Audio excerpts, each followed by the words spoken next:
Hi guys, it's Mike here from KS Bushcraft Down Under. Thought I'd go a bit off topic today. In my real life job, I'm a home handyman. I do home maintenance, so I'm a mobile service. So I've got a big trailer with all these tools in it. But I reckon 90% of the jobs I do are done by 10% of my tools. So about 20 years ago, I made this big wooden carry tote. It's a bit like having a shadow board. It's portable, and I found it much easier to keep a track of my tools, stop me losing stuff, leaving it behind, all of the above, and large enough that on site someone can't just walk in and walk off, which can happen with like the portable shoulder bags and stuff. So it's well overdue a good clean out and check over. So I thought I'd take this opportunity to run you guys through it. So even if you're not a mobile handy person, or you dragged off to hang pictures at the kids' house, or all those type of dad jobs, building one of these is a really handy thing to make. It's far better than not having what you need, or can't find what you need when you do have it. So as I clean this out, I'll show you what I carry. So today it's not about power tools, I've got plenty of those. It's just basic hand tools for home maintenance and stuff like that. So on the top I've got a couple of cordless tools. All my stuff's DeWalt, so it makes it easy for interchangeable batteries, but really a drill and a tech gun sort most people out.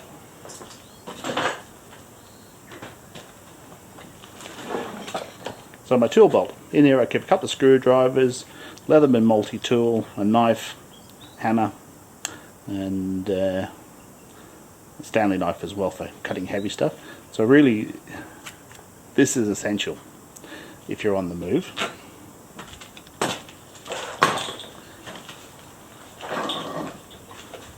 So a reference point, this was made from marine ply. This handles the 1970s curtain rail. The box is 335mm deep by 930, so it's a two-handed carry. Like I said, I made it to carry a lot of stuff easily and not be too easy to steal. Alright, so I'll zoom you in and we'll go through the tool lineup. Okay guys, I'll spin you around because the bar was in the way of the camera. So we'll start from my left. So screwdrivers. So sizes 1, 2 and 3 in Phillips.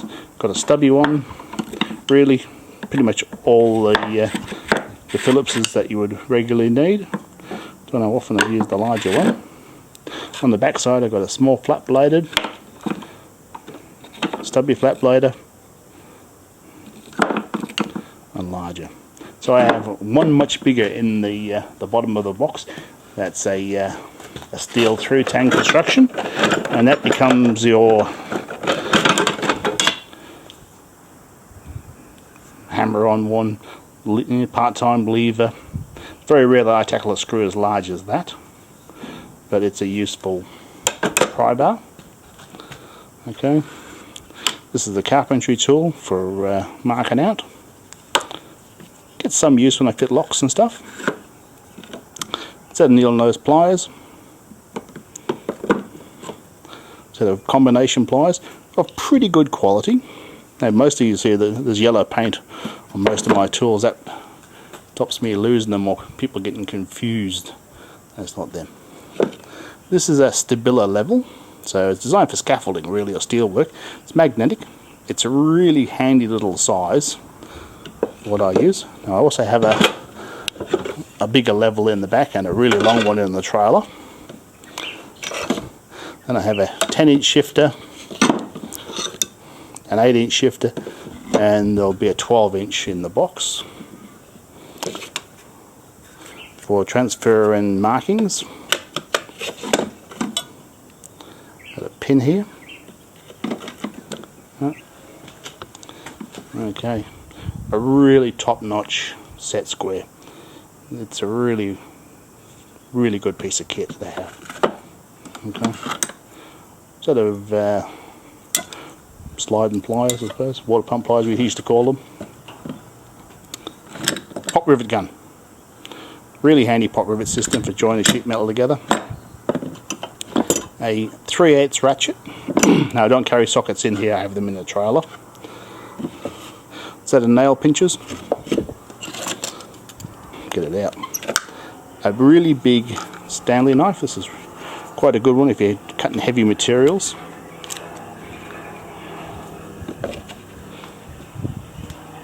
Right, jump up. Here I've got a pile of pin punches. Various size for knocking in nail heads. I don't use it so much these days.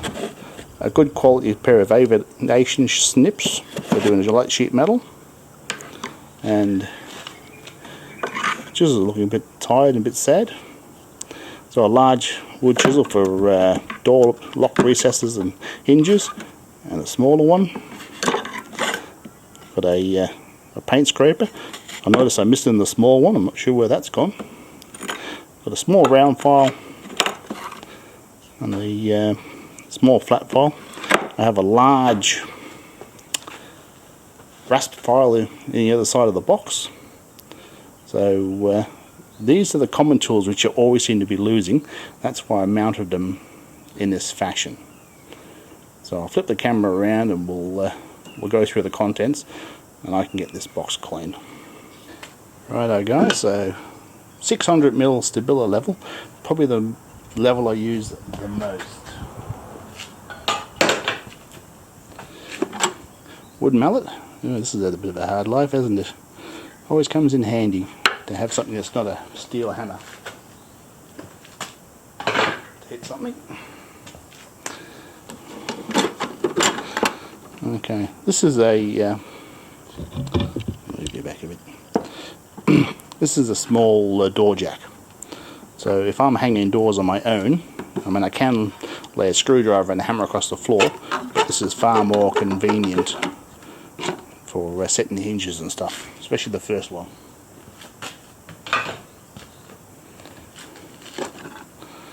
Okay, self-adjusting Stilsons, so great for plumbing type jobs and where a regular spanner won't fit. Great for the kit. Caulking gun. So if you're going to buy a caulking gun, buy a good one. If you think you're rubbish at caulking, it's probably more the gun than you are.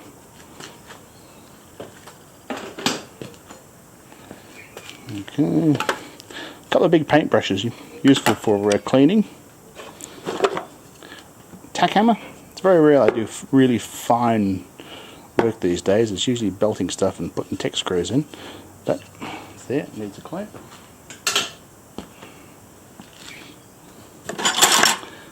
Junior hacksaw.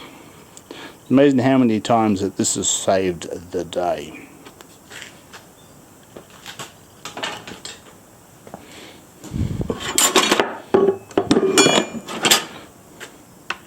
Along with the junior hacksaw, a real hacksaw.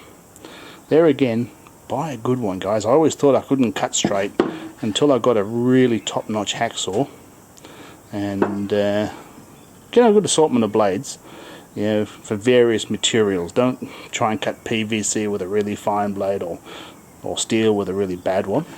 So get the right blades for the job, although we've always used the wrong ones. Now here is another type of hacksaw. It has its uses as well.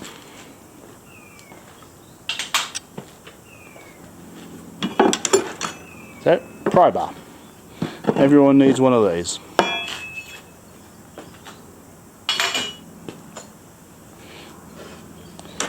Right. A speed clamp. Incredibly useful, especially when you're working on your own. Doesn't mark it up too much. Hammer. So these are east wing hammers, so this is not your average handyman's hammer. This is quite a dear bit of kit. I have two of those. This is the larger of the two. After you've broken enough hammer handles over your life, worth getting one. Good general purpose set of vice grips. Really can save the day sometimes.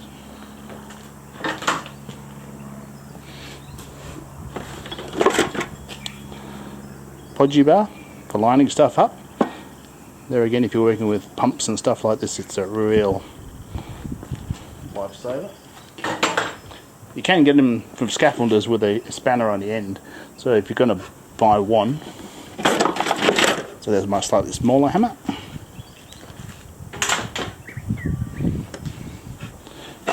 This is what happens to tape in a hot climate.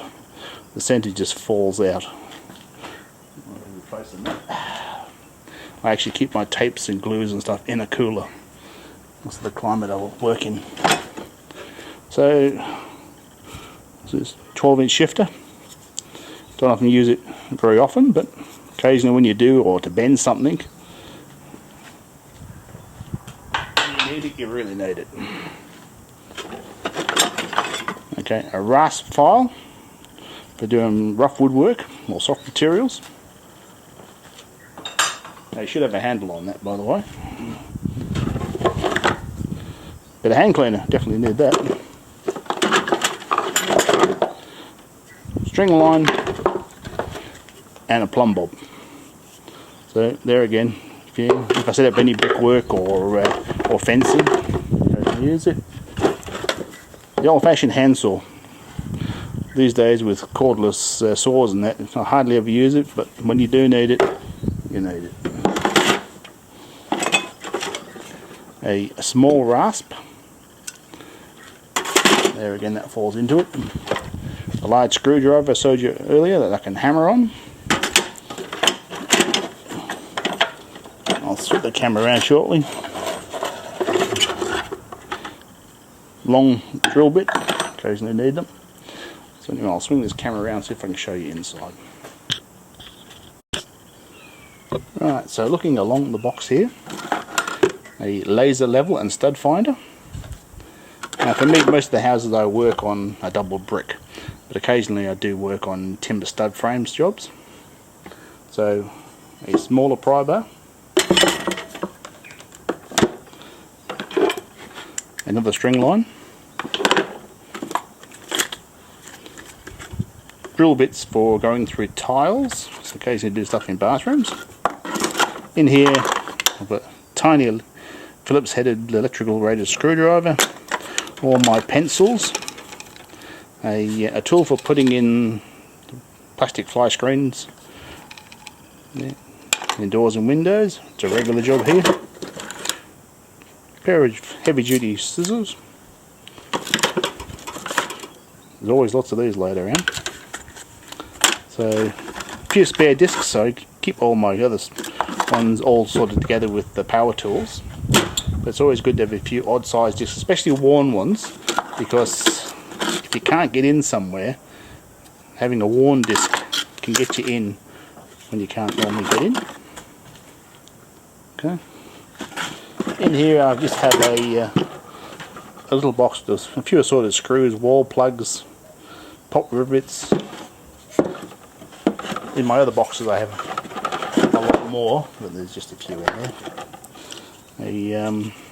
A strange tool, I don't think I've ever used it. I bought it, I thought, gee, that'll be handy, and so far not used it. Right, I'll move you up.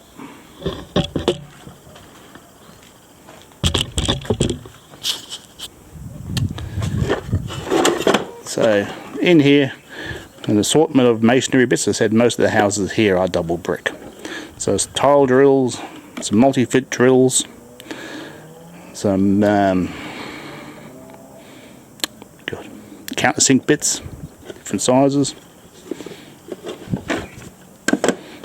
Now I keep assortments of bolt removing for tech screws for removing strip ones. On patios and stuff we get quite a bit of that here. Salty environment.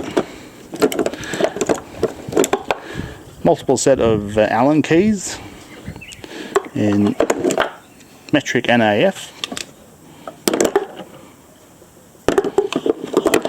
What's called a tamper-proof bit set here.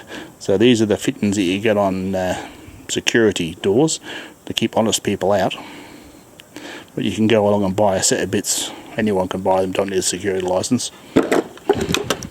Multiple bits for my check gun.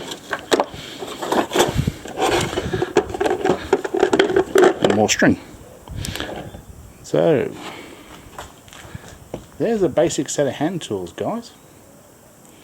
So I'll get in there with a vacuum now and give all this a nice clean. And replace a few bits and pieces. Anyway guys, I hope you appreciated having a look in Australian Handyman's Toolbox. If this content helps you out, don't forget to like and subscribe, and I shall see you next time.